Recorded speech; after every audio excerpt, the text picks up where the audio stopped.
Today I'm covering the 5 longest running sapphic characters on TV, and then I have a couple of special mentions at the end because, you'll see why at the end. Especially since we've had a lot of sapphic characters disappear from our screens in recent times. Let's celebrate the ones where we've had an opportunity to spend, a considerable amount of time with. In spot number 5, I have got Sara Lance. She was on our screens for 8 years and 5 months starting in 2013 and going until last year in 2022. She played the sister to the main character Laurel Lance, who was the girlfriend of Oliver McQueen, who played the Arrow character. Sara Lance's time on the show was pretty dramatic. She died and got resurrected, and she was also revealed as being a bi character when she got to kiss her ex-girlfriend Nissa.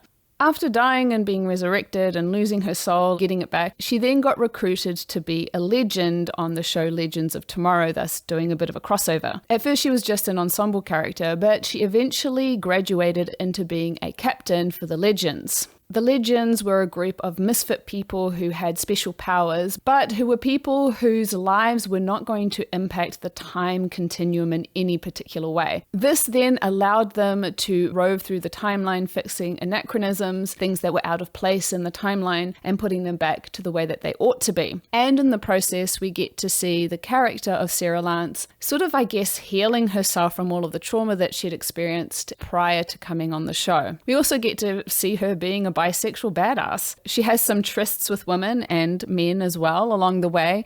And then she goes on to fall in love with Ava Sharp, the director of the Time Bureau, and they have this beautiful storyline of, first of all, coming together, but then growing as a couple and eventually getting married and planning to have a family, and that's where the show got cancelled. In spot number 4, we've got Arizona Robbins, who spent 9 years and 4 months on our screens, starting in 2009 and going to 2018. Grey's Anatomy, as I'm sure you're aware, is a long-time running show. It's been going on for about 20 years that follows the lives, the ups and the downs of a number of health professionals in a hospital. Originally, the character of Arizona Robbins was only meant to appear on TV for 3 episodes in season 5, but she ended up doing 9 years. 9 years! Amazing.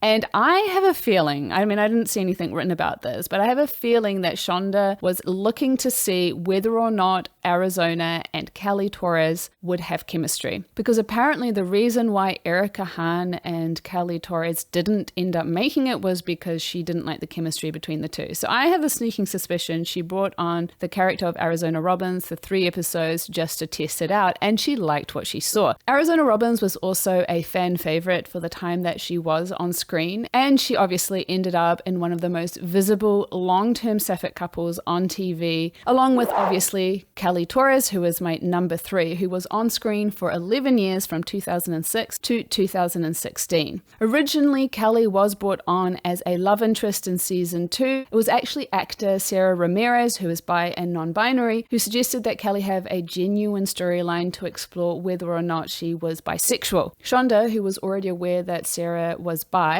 readily agreed to doing the storyline, and they actually brought on a consultant from GLAAD, which is the Gay Lesbian Alliance Against Defamation, to make sure that they were telling a good storyline that didn't fall into stereotypes. For that coming out story, they used the character of Erica Hahn that I mentioned just before. Then obviously they brought on Arizona Robbins in season 5, and that is how it all started.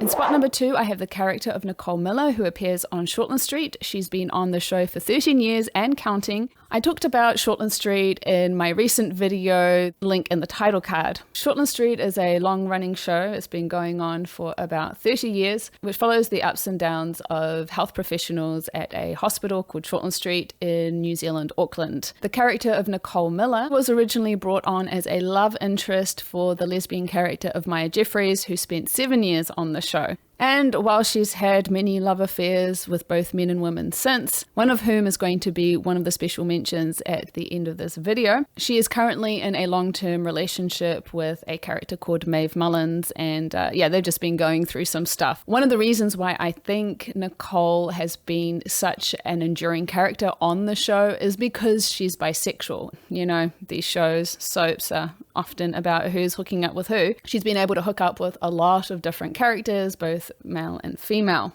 I just think that it's been a playground in which the writers have been able to kind of do what they want with her. And as a consequence, they just keep writing more for her. Moving on to spot number 1. And this is the character who has been on TV the longest.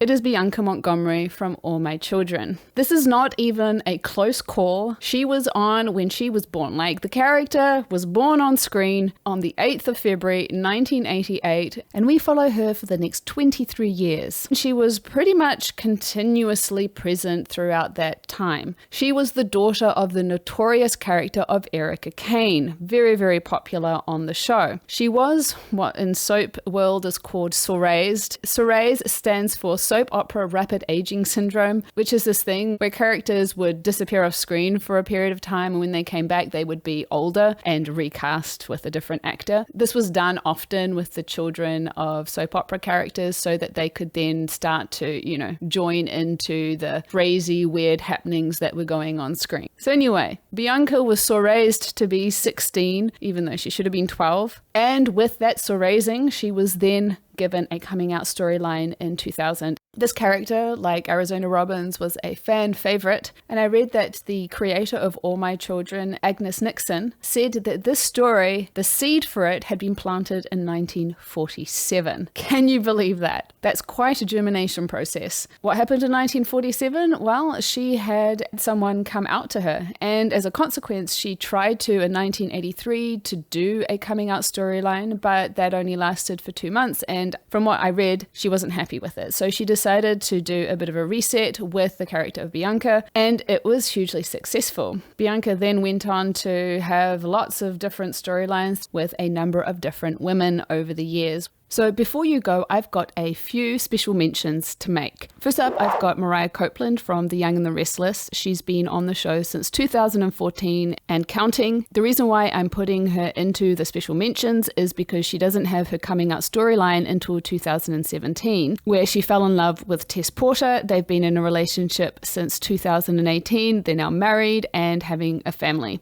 My next special mention is Grace Black from the soap Hollyoaks, starting in 2013 and counting. I don't know much about this character because I haven't seen her storyline, but she is bi and she's been in a number of relationships with Esther Bloom, Kim Butterfield, and Farah Malik. I guess I should also mention Sienna Blake, who is also on Hollyoaks. She's been on the show for 10 years and counting, and in 2021 she had a girlfriend called Summer Ranger.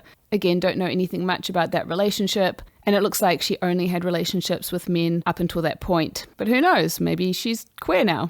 If anyone watches Hollyoaks, let me know in the comments. Then we've got Olivia Spencer from Guiding Light, who was on the show for 10 years. Her character was a total man-eater, seductress, and general disruptor character on the show. That is until 2008 when she had a heart transplant and she ended up growing closer to one of the characters called Natalia Rivera, and they end up falling in love. She was, however, seemingly very straight for most of her run on the show, hence her being a special mention. And my final special mention is Harper Whitley from Shortland Street. She's always identified as verbally straight on the show. However, she did end up in a 5-month relationship with Nicole Miller, and there was a recent kiss with Nicole's wife, Maeve Mullins, and I think she was totally leaning into that. So I don't know. I feel like she's at least hetero-flexible in my mind. She's bi. And I totally want her and Nicole to get back together because I just do.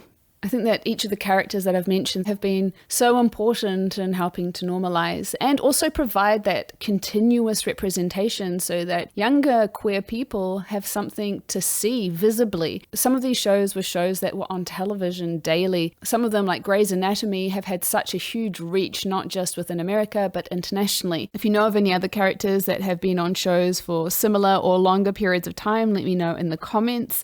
Make sure to check out the videos on your screen and in the title cards, and until next time, lady lovers.